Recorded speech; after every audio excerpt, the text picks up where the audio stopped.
अस्सलाम वालेकुम, आप देख रहे हैं गूंज। और इंसाफ जब आता है तो लगता है कि सच सामने आ जाएगा, लेकिन यहाँ पर सच उतना ही दूर है जितना हमारे लिए कश्मीर पाना मजबूरी भी है और उसमें दूरी भी है और उसमें तंगी भी है। लेकिन इस वक्त जो हम देख रहे हैं हालात, इसमें बार बार कहा जाता है इस फैसले के बाद दूध का दूध और पानी का पानी हो जाएगा, लेकिन यहाँ दूध और पानी में इतनी मिलावट हो चुकी है कि अब दूध को पानी से अलग करना मुश्किल नजर आ रहा है। एक ही मुल्क में एक फैसले के दो पहलू नजर आते हैं, बल्कि क्या कहिए दो क्या चार नजर आते हैं। लेकिन अब देखिए ना, धरना होगा, मरना होगा, जीना होगा, मरना होगा, धरना होगा, धरना होगा। पाकिस्तान तहरीक इंसाफ धरना देगी जी। कल कहा गया है, हुकूमत ने कह दिया है कि ये मामला जो है रेड जोन से आगे नहीं बढ़ना चाहिए, लेकिन कल क्या होगा, we are hoping for the best. दूसरी तरफ ऐसा होगा या वैसा होगा, लेकिन जलसा होगा। ये हम हुकूमती इत्तेहाद ने यह फैसला कर लिया है कि अब वो जल्द से जुलूस करेगी। मुत्तहिदा कौमी मूवमेंट कराची में, हैदराबाद में, फजल रहमान साहब केपी में, और जाहिर है हमारी जो जमातें हैं सेंटर की वो पंजाब और सिंध में आपको जगह जगह नजर आएंगी। अब ये जो सड़कों की सियासत है, ये क्या रंग इख्तियार करेगी इलेक्शन कमीशन के फैसले को मुतनाज़ बनाने के लिए। फवाद चौधरी साहब का ये बयान ही बहुत है, आप सुन लीजिए। हालांकि इलेक्शन कमीशन ने इस पर जवाब दे दिया है, लेकिन फिर भी फवाद चौधरी साहब को जरा दिल रखने के लिए सुन लेते हैं। वज़ीर कानून की ख्वाहिश के ऊपर इलेक्शन कमीशन ने अपना फैसला तब्दील किया और पहले एक फैसला दिया और उसके बाद दूसरे फैसले में 1.5 लाइन ऐड करके उन्होंने वो अपनी वेबसाइट के ऊपर चढ़ा दिया। इसकी तस्दीक रात को मीडिया में भी हो गई और तमाम जो लोग इलेक्शन कमीशन को कवर करते हैं उनको भी मालूम है कि पहले फैसला क्या दिया गया और फिर वेबसाइट के ऊपर तब्दील किया गया। ये बजाते खुद एक बहुत बड़ी खिलाफ वर्जी है कोड ऑफ कंडक्ट की। खिलाफ वर्जी है कोड ऑफ कंडक्ट की, तो इस कोड ऑफ कंडक्ट तो इस पर भी सेट होना चाहिए कि कोई फैसला आए तो उस पर क्या बात होनी चाहिए और किसी इंडिपेंडेंट बॉडी के हवाले से किस तरह की बातें मंजूर हैं और किस तरह की बातें ना मंजूर होनी चाहिए और कौन सी चीज़ कानूनी है और कौन सी चीज़ गैर कानूनी है। अब इस गैर ज़रूरी बहस में हमने बहुत सा मुल्क का गैर यकीनी की सूरत हाल में डाल के बहुत ही गैर मुतज़लज़ल कर दिया है इस मुल्क को और ये हालत गैर हो रही है। लेकिन फिर भी देखिए ना, अब इमरान खान साहब के इल्ज़ामात की सियासत, पहले इलेक्शन कमीशन को कहा गया कि वो दबाव में आ रही है पाकिस्तान मुस्लिम लीग नवाज के, फिर कहा गया उनकी सहूलतकार बन गई है, फिर कहा गया जी पीडीएम के साथ नथी हो गई है। अब आज इमरान खान साहब को याद आया कि उनको राजा सिकंदर साहब को तो रखा इसीलिए था क्योंकि उन्होंने न्यूट्रल्स ने कहा था। अब न्यूट्रल्स भी इनके खिलाफ हैं, आपको तो पता है, वैसे भी न्यूट्रल्स इनके खिलाफ ही रहे हैं। अब इमरान खान साहब का एक नया मंजन आ गया है सामने कि वो जी न्यूट्रल्स ने रखवाया था सिकंदर साहब को। तो प्लीज इमरान खान साहब, आप प्राइम मिनिस्टर थे, आप ऐसे ही आंख बंद करके उनके फैसले फॉलो कर लिया करते थे। हमने तो सुना था कि आप एक ही पेज पर थे, तो क्या वो आपके साथ एक पेज पर नहीं आ सके? साथ ही साथ जो इस वक्त डिबेट जन्म ले रही है वो यही है कि ममनुआ फंडिंग हुई ही नहीं, हमने $75, $100, £50 में कौन सी गद्दारी हो गई और कौन सी गद्दारी हमने कर ली और कौन सी हम साजिश का हिस्सा बन गए। अब साजिशी अनासिर किसके साथ हैं किसके साथ नहीं है, इस पर एक नई डिबेट शुरू हो गई है। लेकिन सिरे से फैसला ना मानने का जो एक रवायत है वो पाकिस्तान तहरीक इंसाफ ने जारी रखी है, लेकिन हमारी हुकूमत भी हस्ब रिवायत सुस्त रवि से काम कर रही है।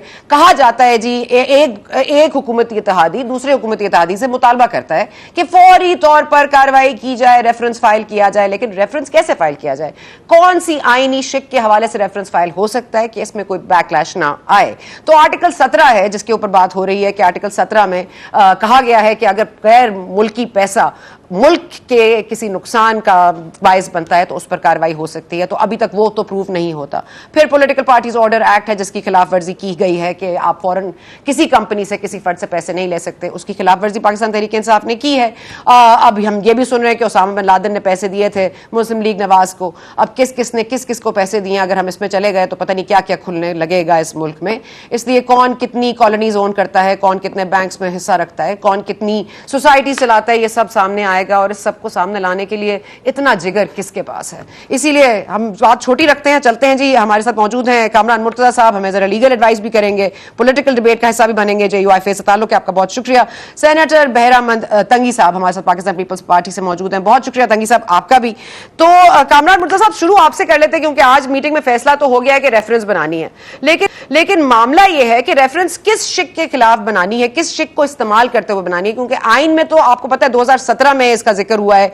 अब फौरन एडेड या फॉरेन फंडेड पार्टी के हवाले से। तो ये काफी है। और नवाज शरीफ साहब के केस के साथ जो पैरेलल ड्रॉ किया गया है कि अगरचे वो कंपनी से पैसे ले सकते थे जो उनके बेटे की कंपनी थी, और चूंकि उन्होंने नहीं ली इसलिए उनको अकामा पे फारिग कर दिया गया। तो उसको अगर हम पैरेलल ड्रॉ कर रहे हैं तो गलत उस वक्त भी हुआ था तो गलत इस वक्त भी हो? नहीं, ऐसा नहीं है। पहले तो एक तस्हीह कर दूं आपको कि फैसला जो है वो पार्टीज़ की सतह पे, हुकूमत की सतह पे नहीं है। पार्टीज़ की सतह पे आप इसको मुतालबा समझ लें, पार्टीज़ की सतह पे ये राय समझ लें, ये पीडीएम की राय, पीपल्स पार्टी की राय, एएनपी की राय, ये राय समझ लीजिए कि ये हमारी सब की राय है, मगर फ़ैसला बहरहाल कैबिनेट ने करना है और वो कैबिनेट का इजलास कल है। वो इसको ये फ़ैसला किसी भी तरफ वो कर सकती है, तो ये रिकॉर्ड की दुरुस्तगी के लिए। अब बात आ गई कि किस प्रोविज़न में। देखिए, इस फैसले को जब आप देखेंगे, पढ़ेंगी, तो इसके 2-3 हिस्से करेंगी। अब फवाद साहब ने कह दिया, उन्होंने कहा कि 1 लाइन 2 लाइनें जो है ना वो वज़ीर कानून के कहने पे ऐड की गई हैं। ऐसा होता नहीं है। कोई अपनी इज़्ज़त को जो है ना इस तरह से दाव पे नहीं लगाता किसी और की खातिर, भले वो कितने भी अहम ओहदे पे हो। फवाद साहब सब कुछ कह सकते हैं, हमारे लिए मोहतरम है। अब इसके हिस्से कर लीजिए। एक हिस्सा वो जिसमें उन्होंने कहा कि शोकास देंगी, और दूसरा हिस्सा वो जो उन्होंने कहा कि बाद में कोई एक्शन ले सकेंगे, जिसमें फवाद चौधरी साहब ने इरशाद फरमाया। और तीसरा वो हिस्सा है जिस पे उन्होंने कंक्लूड कर दिया इस बात को कि ना सिर्फ जो है ना ये फॉरेन एडेड पार्टी है, बल्कि इसमें उन्होंने जो फैक्ट्स जो मेंशन किए हैं स्टेट बैंक से लेके, स्टेट बैंक ने दिए हैं और जिसको डिस्प्यूट भी नहीं किया दूसरों ने, वो उन्होंने कंक्लूड कर दिया कि ये चीज़ें हुई हैं और ये साथ कंसीलमेंट भी हुई है और झूठ भी बोला गया है। ये चीज़ें कंक्लूड कर दी। और इस बात पे जो है ना अब सिर्फ बहस उस वाले हिस्से में जो मेन हिस्सा है सिर्फ इस बात पे है। वो कहते हैं गलती हुई है, डेक्लेरेशन है, डेक्लेरेशन नहीं है, बयान हल्फी है, सर्टिफिकेशन है, सिर्फ इस बात पे बहस चल रही है। किसी ने उसमें किसी एक फुल स्टॉप, एक नुक्ते पे, एक कामे पे कि ये गलत लिखा गया है, ये नहीं कहा। और उसमें जो 3 लोगों ने कंक्लूड किया, जो इलेक्शन कमीशन की जो मेजॉरिटी है इस वक्त, उन्होंने जो कंक्लूड किया, ये तीनों अपॉइंटी हैं इमरान खान साहब के अपने। और ये जो रिपोर्ट्स मंगवाई गई हैं, जो अपना कमेटी बनाई थी, उन्होंने उनको जो असिस्ट किया है स्टेट बैंक ऑफ पाकिस्तान ने, और स्टेट बैंक से जितना मटेरियल आया है उसके गवर्नर और डिप्टी गवर्नर भी वो लोग थे जो इमरान खान साहब के दौर के गवर्नर थे, और सारा मटेरियल जो है उन्हीं के दौर का आया हुआ है। तो ये इस वक्त सूरत हाल। अब इसको किस कानून में जाके ले जाएंगे? पॉलिटिकल पार्टीज आर्डर है 2002 का ये मामला है। पहले समझ लेते हैं कि मामला कब का है। 2008 से लेके 2013 तक, और उस वक्त जो है ना वो पॉलिटिकल पार्टीज आर्डर 2002 जो है वो एप्लीकेबल था। और उसकी जो ये जो फॉरेन हम कहते हैं और बड़ा मुंह खोल के शायद कह रहे हैं कि फॉरेन एडेड पार्टी है, तो वो हम कह रहे हैं जो डेफिनेशन उस कानून में दी गई थी सेक्शन आर्टिकल 2C में, उस आर्टिकल को देख के हम ये कहते हैं, और आर्टिकल को वो भी देख लें और हम भी देख लें, तो वो बात उसमें बनती है कि ये वाकई फॉरेन एडेड पार्टी है। अब उसके बाद फॉरेन एडेड पार्टी के बाद वो आया, कोई कंसीलमेंट हुई है, ये तो तय हो गया ना, ये फैक्ट्स को डिस्प्यूट नहीं कर रहे कि उस 5 साल की मुद्दत में 83 करोड़ रुपए से ज़्यादा जो है ना, यानी तकरीबन लगभग 1 अरब रुपया जो है वो ये जो मालूम हो सका, जो नहीं मालूम हो सका उसका पता नहीं है, और जिसको डिस्प्यूट भी नहीं कर रहे, 83 करोड़ रुपया जो है ना वो इस तरह से आया। वो उसमें फिर एक और कहानी है कि वो आया, जो वो पैसे किस नाम से आए, किसके पास आए हैं, वो एक अलग से कहानी है। और उसको फिर उसमें जो 13 से लेके 16 तक अकाउंट जो छुपाए गए इमरान खान साहब ने, वो और उसको जो है ना उसका डेक्लेरेशन नहीं दिया गया और उसको कंसील किया, वो भी कंक्लूड कर दिया इलेक्शन कमीशन ऑफ पाकिस्तान ने। अब उसके बाद उसमें किस कानून के तहत जाना चाहिए, ये सवाल है। अब ये जो कंक्लूजन कब हुआ? कंक्लूजन हुआ जी 4 दिन पहले, यानी साल 2022 में, कल के 2 दिन पहले, यानी 1 दिन पहले 2022 में ये कंक्लूड किया गया। उस वक्त कौन सा लॉ एप्लीकेबल है? उस वक्त लॉ एप्लीकेबल है 2017 का इलेक्शन एक्ट। इसके सेक्शन 204 में जो है ये डेफिनेशन है और इसकी अपना ये जो प्रोहिबिटेड फंड्स हैं या फॉरेन फंडिंग है, इसमें 204 में सेक्शन है, और उसका जो कॉन्सिक्वेंस है, जिसके ऊपर पहले जो ये खुशियां मना रहे थे कि हमको तो कुछ नहीं कहा, सिर्फ एक शो काज है, वो कॉन्सिक्वेंस जो है ना वो सेक्शन 212 में है। और इसको 212 को पुराने कानून के साथ, पॉलिटिकल पार्टीज आर्डर के साथ मिला के जब पढ़े आर्टिकल 15 के साथ, और उसको मज़ीद मिला के पढ़े आर्टिकल 17 के साथ, तो ये जो है वो मामला बनता है डिक्लेरेशन का, जो हुकूमत, वफाकी हुकूमत जारी करती है, और उसके बाद वो उसका जो फॉलो अप है वो विद रेफरेंस है विद इन 15 डेज। तो ये मामला अच्छा, एक इसकी लिम्ब है। दूसरी लिम्ब जो है इसकी पूरी बात बता दूं, दूसरी लिम्ब इसकी आर्टिकल 62(1)(f) है, यानी इमरान खान साहब ने, हाँ, इमरान खान साहब ने ये अपने इल्म और यकीन के साथ इस पैसों को छुपाया, और 5 मुसलसल सालों में मुख्तलिफ डिक्लेरेशन में इन 83 करोड़ को, तकरीबन 1 अरब रुपए को ये छुपाते रहे, जिसको आज कह रहे हैं कि वो जो है ना वो कलमी गलती है, यानी 5 साल तक ये कलमी गलतियां होती रही इनसे। तो ये दूसरी जो लिम्ब बनेगी वो आर्टिकल 62(1)(f) की बनेगी, जिसमें वो जो सादिक और अमीन वाला जो ज़िया-उल हक साहब ने एक कॉन्सेप्ट मुतारिफ कराया था वो, और इनको जो साकिब निसार साहब ने जो है ना इनको सादिक और अमीन करार दे दिया था, तो वो अब जो ना ये इस टेस्ट पे जाएंगे कि ये मटेरियल आ गया है, और ये टेस्ट होगा हनीफ अब्बासी केस में, जब उन्होंने कहा था कि अगर इलेक्शन कमीशन या कोई ऐसा इदारा जो है ना वो कोई अगर वहाँ से कंक्लूड होके आ जाता है तो फिर ये मामला देखा जा सकता है। तो अब ये मामला जो है ना वो दूसरी लिम्ब है कि इसको ये इस हवाले से भी देखा जा सकता है कि ये तहयात नाहली के हवाले से। तीसरा मामला फिर एक और है, लोग कह रहे हैं कि हमने तो चैरिटी के नाम पे पैसे दिए थे, और चैरिटी के नाम पे जो पैसे आए थे वो किस मकसद के लिए इस्तेमाल हो गए? बाहर के पैसे तो है ही हैं, चैरिटी के नाम पे आने वाले पैसे इस्तेमाल हुए हैं पॉलिटिकल पार्टी के लिए, पाकिस्तान की सियासत के लिए। तो फिर ये चीटिंग भी शायद बनती होगी, और फिर कोई इसमें कोई और भी रिलेटेड जो है ना मामला तो उसके वो होते होंगे, और फिर जो है ना वो जिनके नाम पे आए, जो लोग इस्तेमाल कर रहे थे, जो निजी मुलाजमीन थे, वो अलग से एक मामला है। तो ये बहुत सारे मामलात का जो है ना इस वक्त मलगूबा है, और आज जो PDM का इजलास और पीपल्स पार्टी का इजलास और अवामी नेशनल पार्टी का इजलास, वो इसी बात पे था कि जी ये मामले को जो है, ये मामला तो इनके अपने पार्टी के एक मेंबर ने, जो बानी मेंबर थे, उन्होंने उठाया था और कंक्लूड कर दिया एक दस्तूरी अदारे ने, और इसको लेके जाइए सिर्फ कानून के मुताबिक, आप कानून के मुताबिक इसको रोक नहीं सकते। अब ये मामला आ गया है तो आप इसको अल्टीमेटली जो है कानून के हवाले कर दीजिए, आप अपना डिक्लेरेशन दे के सुप्रीम कोर्ट के हवाले करिए, और सुप्रीम कोर्ट को कहिए इस पर डिसाइड करें इस मामले को।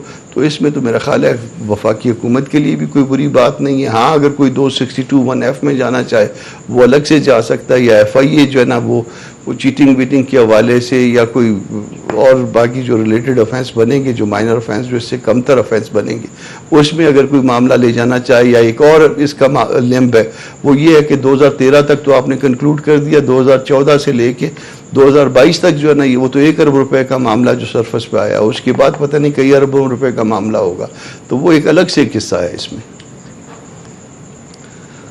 ठीक है, आपने बहुत तफसीलन समझा दिया, लेकिन एक बात सिर्फ वेरी शॉर्टली बताइएगा, मुझे तंगी साहब के पास जाना है। कामरान मुर्तजा साहब, ये जो बात करे जा रहे हैं कि ये हलफनामा तो दिया ही नहीं है, हमने तो हलफनामा दिया ही नहीं है, हमने तो गारंटर का एक सर्टिफिकेट दिया है, अब ये सर्टिफिकेट माना जा रहा है या हलफनामा माना जा रहा है? इसकी अगर क्लैरिटी आप दे दीजिए।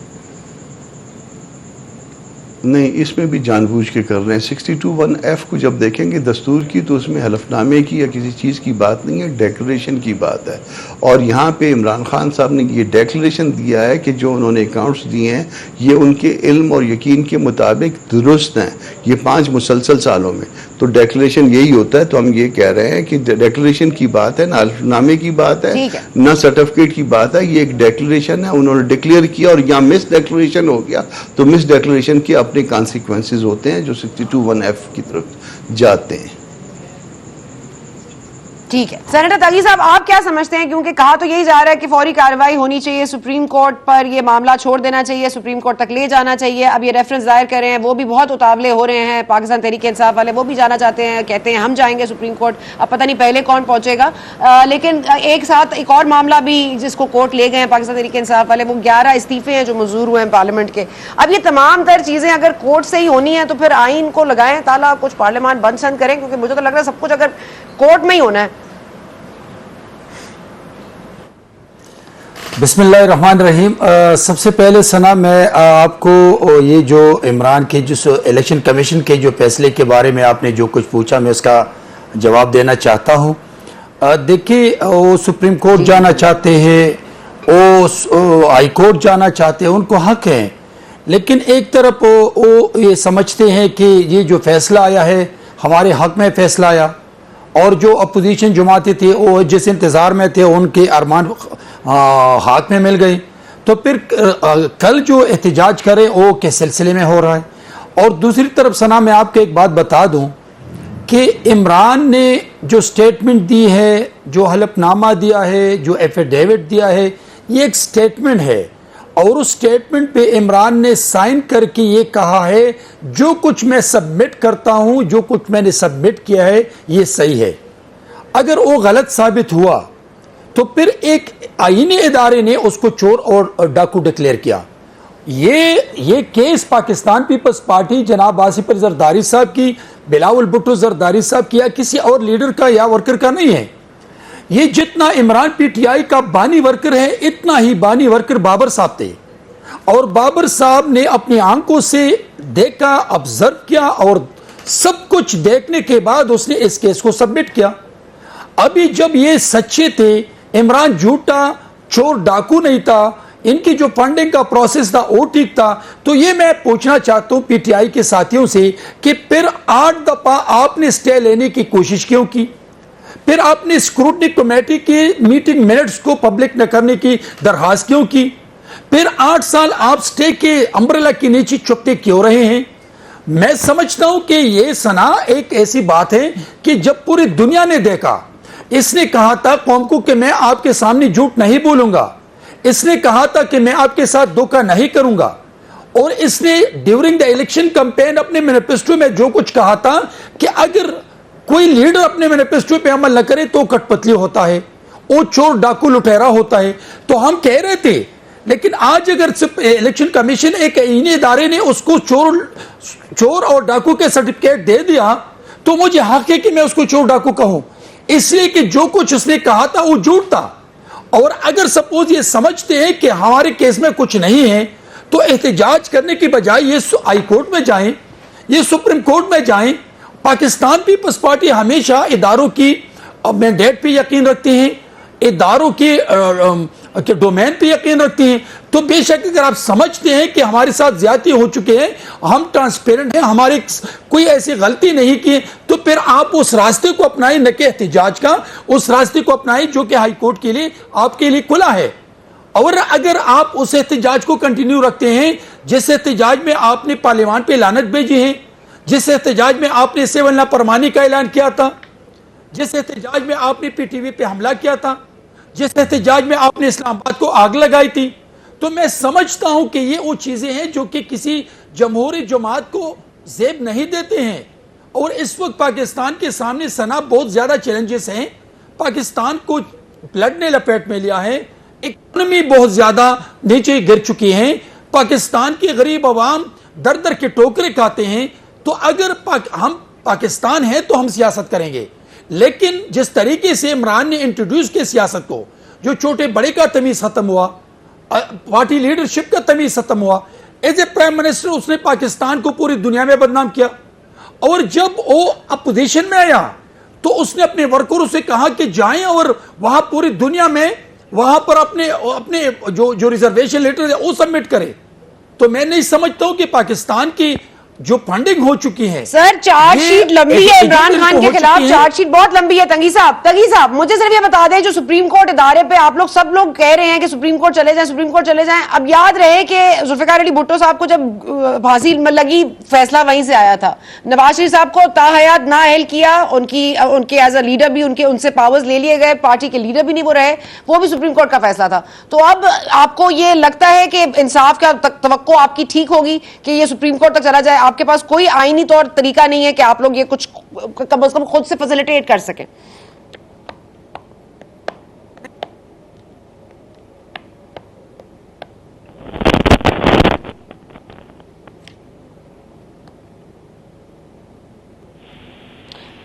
मुझे आवाज का भी इशू हो रहा है, थोड़ा सा हम वक्फा ले लेते हैं। दानियाल चौधरी साहब और अमजद न्याजी साहब भी हमें ज्वाइन करेंगे। अमजद न्याजी साहब से पूछे, पाकिस्तान तहरीक इंसाफ के खिलाफ ये फैसला ही गलत है, प्रेमिस ही गलत है, कंटेंट भी गलत है, सब कुछ गलत है, तो फिर धरना किस चीज का है और सुप्रीम कोर्ट पे क्यों जा रहे हैं? ब्रेक के बाद।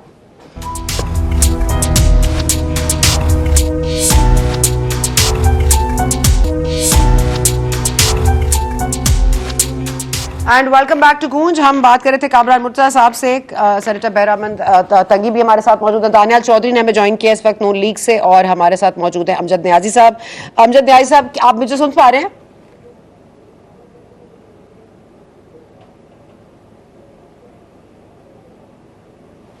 न्याजी साहब को बहरहाल मेरी आवाज शायद नहीं आ रही। दानियाल, आप मुझे सुन पा रहे हैं?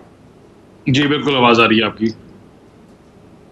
अच्छा दानियाल साहब, ये बता दीजिएगा कि इस वक्त जो मामलात हैं, इस वक्त आप देख रहे हैं कि पहले इल्ज़ाम लगा कि इलेक्शन कमीशन आपके ताबे है, फिर आपके साथ है, फिर अब अकबर एस बाबर साहब भी आपके साथ हैं, अब न्यूट्रल्स भी आपके साथ है क्योंकि उन्होंने कहा था कि सिकंदर साहब को लगाना है। अब आपके ताबे सब है पर फिर भी आप इलेक्शन हार जाते हैं। बिस्मिल्लाहिर्रहमानिर्रहीम। देखिए, मैं आपको पहले एक चीज़ क्लैरिफाई करूं, और इस चीज़ को क्योंकि मैंने पहले भी सुना, और ये जो इलेक्शन कमिश्नर हैं ये आए कहाँ से? ये झूठ बोला जा रहा है जो इमरान खान साहब की स्टेटमेंट से। ये शेख रशीद साहब के साथ काम करते थे, उनके सेक्रेटरी थे रेलवे में, और उनकी रिकमेंडेशन पे इनको लाया गया। इमरान खान साहब से इनकी पहले मुलाकातें होती रही जब इनकी मिनिस्ट्री में थे शेख रशीद की, और इसी तरह जब लाने के बाद उनकी 5 महीने कसीदे पढ़ते रहे, उनकी तारीफें करते रहे, बताते रहे कि नून लीग वाली बात, और ये तो कहीं कभी सुनी भी नहीं किसी ने। उनकी कसीदे पढ़ते रहे, और जब उनको जब उन्होंने चाहा कि इलेक्शन कमीशन वो करे जो वो चाहते थे, और उसके बरक्स डिसीजंस आए, जिस तरह वो दस्का में आया कि खुले आम उठा के कंटेनर्स उठा के लेके जाते रहे, बैलेट बॉक्स उठा के लेके जाते रहे, और ये एक्सपेक्ट करते थे इलेक्शन कमीशन उसके ऊपर अपनी आंखें बंद कर लेगा, अपनी नजर बंद करेगा। ये इलेक्शन कमिश्नर तो हमारी तो सैकड़ों स्टेटमेंट्स पड़ी हुई हैं, रिकाउंटिंग की पड़ी हुई है, हमारे इश्यूज किसी को एड्रेस नहीं किया गया। इमरान खान की जूं ही जात की बात आती है, ये ऐसी झूठी पार्टी है, ये ऐसा झूठे इंसान है, अनफॉर्चुनेटली जूं ही इनको कोई गलत कहता है या उसको कहते हैं वो गद्दार है, जो इनके बयानिया से बरक्स बात करता है तो कहते हैं मुल्क दुश्मन है, और उसके ऊपर ये फतवे लगाते हैं। आज बात बता दें कि इलेक्शन कमीशन ने जो स्टेटमेंट, इलेक्शन कमीशन का जो डिसीजन आया है, वो क्या हम सबको नहीं पता था? कि पूरी दुनिया को पता है कि ये फॉरेन फंडिंग के ऊपर चलते रहे हैं। इसीलिए पिछले 8 साल में इन्होंने ओवर 30 टाइम्स अपनी पिटीशन से उस प्रोसेस को डिले कराया। पिछले 8 साल में इन्होंने 9 दफा अपने वकील बदलाए। पिछले 8 साल में इन्होंने 24 दफा अपने एडजर्नमेंट्स कमिटमेंट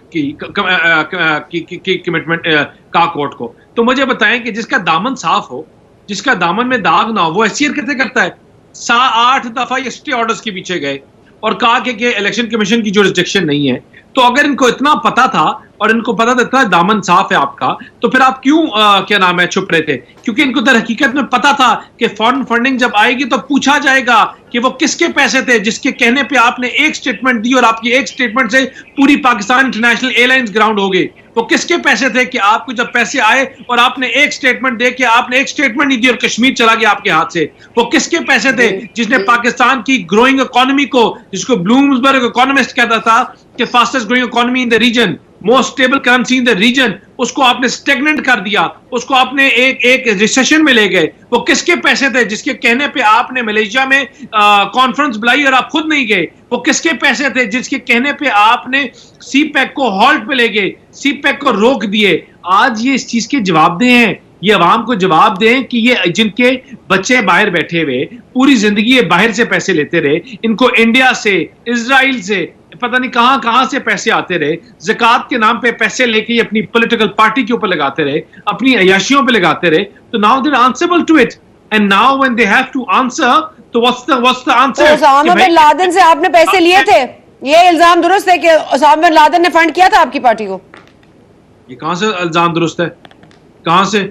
ये तो ये हम तो बातें कर रहे हैं अभी की, ये अभी 2013 से ऑनवर्ड्स, खाली जो इनके पुराने जो साल गुजरे हैं, इनके तो पुराने आप कसीदे खोलें तो आपको वो स्टोरी मिलेगी कि आप यू विल बी शॉक्ड। हमने तो देखी हैं चीजें, हम तो बार बार कह रहे हैं, हम तो इनकी तरह झूठे और वो बातें नहीं करेंगे। इनको कोर्ट ये पार्टी अब कहाँ शौक होता है दानियाल साहब? अब ऐसे हालात में शौक कम ही होता है। चले न्याजी साहब आप बता दीजिएगा, आपने 8 स्टे लिए, फिर ऐसा, मैं आ रही हूँ वापस। दानियाल साहब एक मिनट, मुझे न्याजी साहब क्योंकि फोन लाइन पे है, एक मिनट। जी जी जी बोलें दानियाल साहब, जी बोलें। डॉलर 10 रुपए गिर गया इनके एक डिसीजन से, कि लोगों को पता है कि उन्होंने पाकिस्तान का झूठ बोला, 4 साल लोगों को गुमराह किया, आपने भैंसें बिकवाई, गाड़ियां बिकवाई और आपने कहा मैशत को बेहतर करेंगे, लेकिन इन्होंने 3 अरब के लिए पूरा मुल्क IMF को बेच दिया।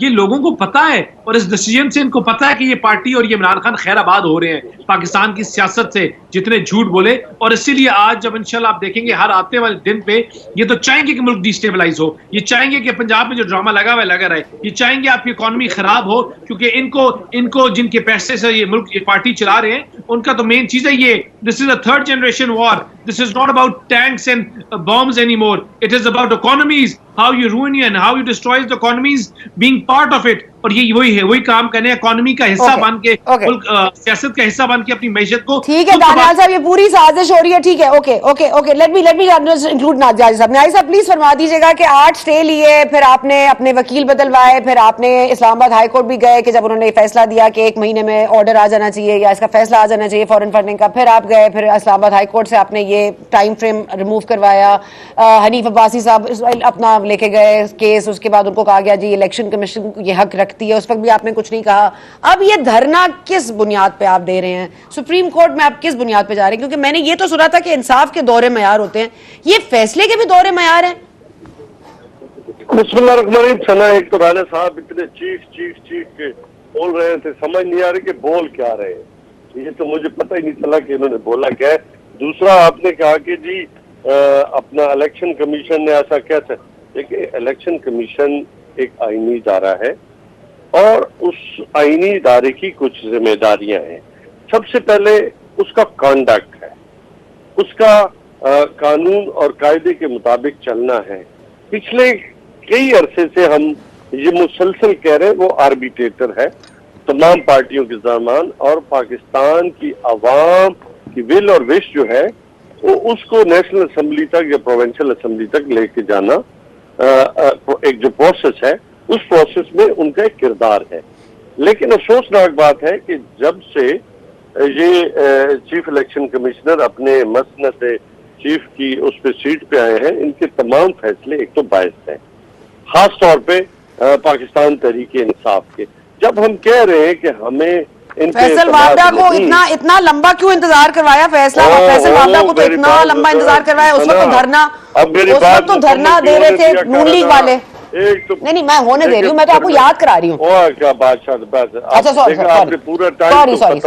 सॉरी माजरत, आप उसमें भी आ जाए तो फिर आप ही कर ले, फिर मुझे ऐसी तकलीफ दी और आप। अच्छा सर मैं चुप हो गई, अब बोले न्याय साहब। जी न्याय साहब बोले। बात ये है सना, बात ये है कि इन्होंने जो सर्टिफिकेट को एफिडेविट बना दिया और पाकिस्तानियों को फॉरेनर बना दिया। अब इससे बड़ी बायसनेस क्या है कि हमारे जहाँ पे कुछ हुआ ना हुआ, वो के कहते हैं अपना 10 का इलेक्शन हुआ, पता नहीं पूरे पाकिस्तान में इलेक्शन कमीशन ने सर पे उठा लिया। अच्छा, जहाँ हम शोर मचाते रहे उन पे जू नहीं रहेगी, तो बात वही पे आ जाती है कि इन्होंने भी टीम बनना है तो ऐलान कर दें कि हम साथ खड़े हैं। ये इतना तकल्लफ क्यों कर रहे हैं? और सुप्रीम कोर्ट का फैसला, हाई कोर्ट का फैसला जी कि सबके केस एक जैसे डील करो और एक साथ ही फैसला करो। तो वो चलो हमारा तो एहतसाब कर लिया हमने, तो ऐसा फिर भी सुप्रीम कोर्ट में भी जाएंगे, हाई कोर्ट में भी जाएंगे, लेकिन ये उनको जब हमारा हिसाब करने के बाद अब जो इनका हिसाब करना था वो कहाँ है, वो जरा वो भी हमें बता देना, कम से कम उसका भी पता चल जाए। हमने तो एक एक चीज एक एक ऑडिट करके इनके आगे रखी, और जो उनके करोड़ों अरबों रुपए हैं जिनका ये बताया आज तक नहीं सके पैसे आए कहाँ से। जैसे मकसूद चपड़ासी के अकाउंट में पैसे आ गए, आज तक नहीं बता सके। अच्छा, स्टाम्प 50 सर, मैं अगर आप माजरत के साथ मुझे इजाजत दें सर, ये बात ठीक है, डस्का तक नहीं जाते, डस्का तक नहीं जाते, आज के ऊपर रहते हैं सर, डस्का और ये सब कुछ हम वहीं से शुरू कर लेते हैं, नहीं शुरू करें। आप सिर्फ मुझे ये बता दें कि कल जो धरना है वो इलेक्शन कमिश्नर के खिलाफ है या फैसले के खिलाफ है? हमने जो चीफ इलेक्शन कमिश्नर ने जो बी टीम का किरदार अदा कर रहे हैं ना, ये सब इनकी कॉन्डक्ट के खिलाफ है सब चीजें। और हम समझते हैं कि आज इलेक्शन कमीशन जो आईनी इदारा है वो आईनी इदारे की हैसियत को मुतनाज़ा कर रहे हैं। तो इन तमाम चीजों को लेके हम आगे की तरफ काफी अरसे से चल रहे हैं। हम कह रहे हैं कि इलेक्शन कमीशन अपना आईनी किरदार अदा करे, लेकिन बदकिस्मती से वो बायस्ड हो चुका है और उसको जो चलाने वाला है वो अब मैं समझता हूँ कि बी टीम बन चुके हैं।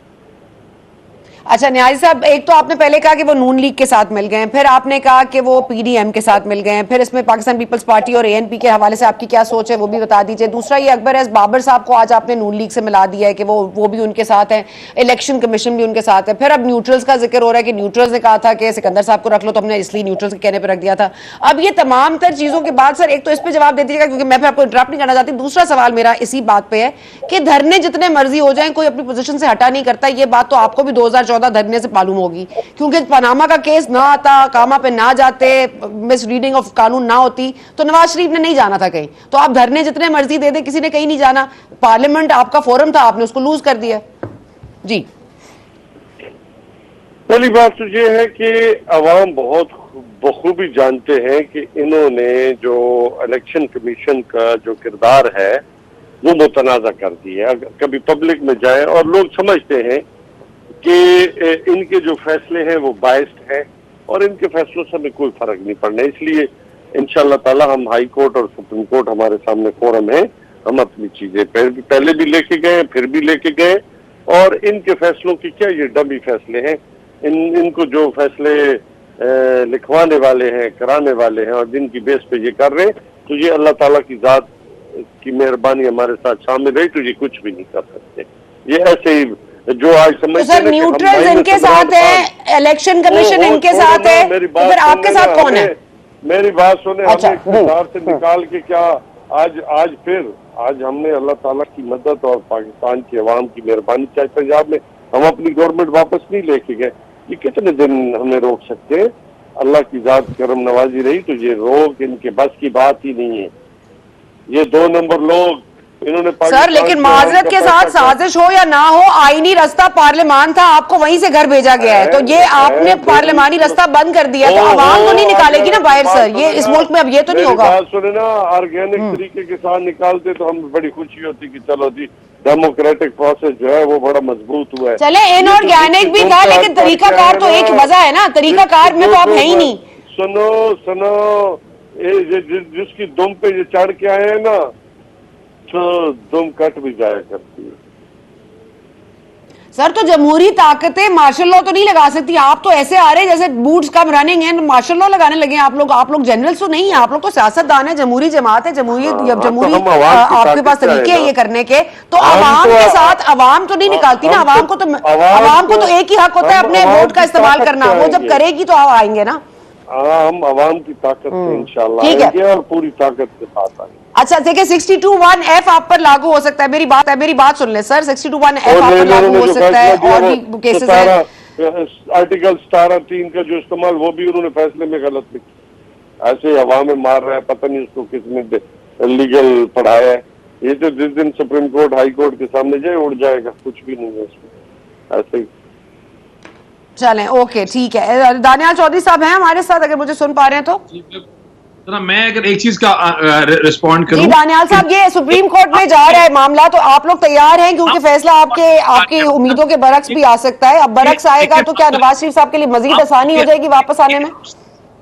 अपनी फेस सेविंग कर रहे हैं, हम सुप्रीम कोर्ट में लेके जा रहे हैं।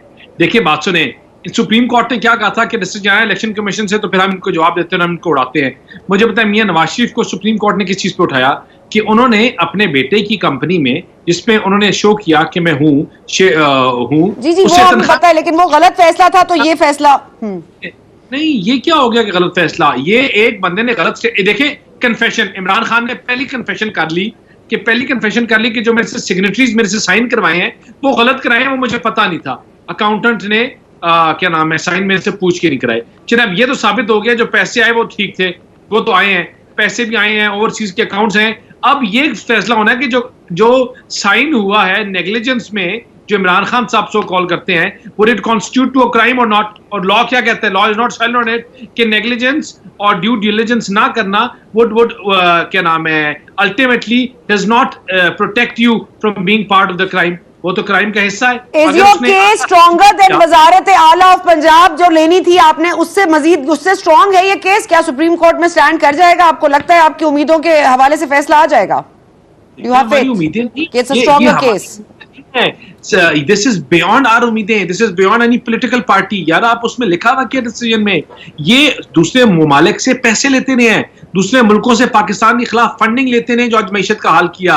ये नाच गाने में जो इन्होंने आपकी पूरी एक सोसाइटी को तबाह कर रहे हैं, ये किसके पैसे थे? ये झूठ जो रोज प्रोपेगेंडा करते हैं, ये किसके पैसे थे? ये किसके पैसे थे सीपैक रुका गया? ये है बताया गया। आप बताएं, जो इंडियन लोगों की फंडिंग हुई, जो उसमें और लोगों ने जो बंदे निकले, ये किसके पैसे थे भाई? वो तो उन्होंने बता दिया ना कि वो तो फैमिली है, किसी की वाइफ है, वो पाकिस्तानी है, वो मुस्लिम है, वो आई डोंट नो।